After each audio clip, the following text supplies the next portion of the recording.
You've been scrolling through the listings, playing with numbers, and thinking about neighborhoods and commute times for months and months. The problem is, you're stuck. It's quite possible you have a serious case of analysis paralysis. Hi, I'm Carin Jackson, a realtor in Bend, Oregon, and if you can't stop scrolling and start moving towards your first home sweet home, consider this the friendly intervention you've been waiting for. To nudge you forward, here's a simple breakdown of the 6 steps in the home buying process. Gather docs and get pre-approved. Locate down payment funds. Begin the house hunt.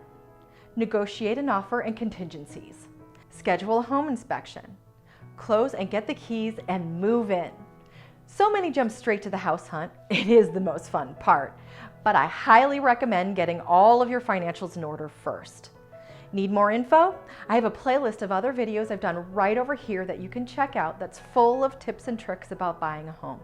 Or you can join us on my 90-day to homeowner program. It starts whenever you hop in, so click the link in the description below to sign up.